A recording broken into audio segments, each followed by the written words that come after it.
حیا والوں کو گوگل بھی جانتا ہے۔ نیا فون لینے پر 2 دن میں ہی یوٹیوب جان جاتا ہے کہ یہ ہاتھ حیا والے ہیں یا نہیں۔ حیا والوں سے فیس بک بھی حیا کرتا ہے۔ وہ انہیں ہر چیز نہیں دکھا دیتا، جانتا ہے وہ حیا سے عاری لوگوں کو اور بری چیزوں پر ناپسندیدگی کا اظہار کرنے والوں کو بھی۔ وہ اسے بتاتے ہیں کہ آئندہ ہمارے آگے بدی کے اشتہارات مت دکھانا۔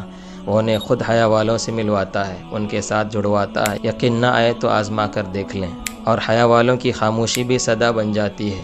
جب وہ آنکھوں سے گناہوں کو رد کرتے ہیں تو ان کے موبائل کی اسکرین پر بھی پردہ پڑ جاتا ہے۔ ان کے ہاتھ جب اسکرول کرتے ہیں تو بے حیائی کی تصویریں چھپ جاتی ہیں، اور یوٹیوب خود بخود انہیں وہی دکھاتا ہے جو دل کو پاکیزہ رکھے، جو روح کو سکون دے، جو نگاہ کو آلودہ نہ کرے۔ یہ دنیا چاہے نہ سمجھے، پر ٹیکنالوجی بھی جانتی ہے کہ جو لوگ حیا کی خوشبو لیے پھرتے ہیں ان کے الگ الگ ڈیٹا نہیں، الگ الگ دعائیں ریکارڈ ہوتی ہیں۔ جب وہ ناٹ انٹرسٹیڈ کا بٹن دباتے ہیں تو وہ صرف فیڈ صاف نہیں کرتے، وہ اپنا کردار بھی محفوظ کر لیتے ہیں۔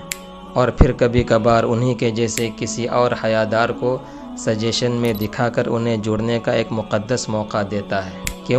کیونکہ نظام قدرت بھی پاک دلوں کو تنہا نہیں رکھتا، وہ حیا والوں کو ایک دوسرے کا وسیلہ بناتا ہے۔ اور حیا تو وہ چراغ ہے جو دل میں جلے تو آنکھیں نیچی، باتی مہذب اور انگلیاں بھی مطمئن رہتی ہیں۔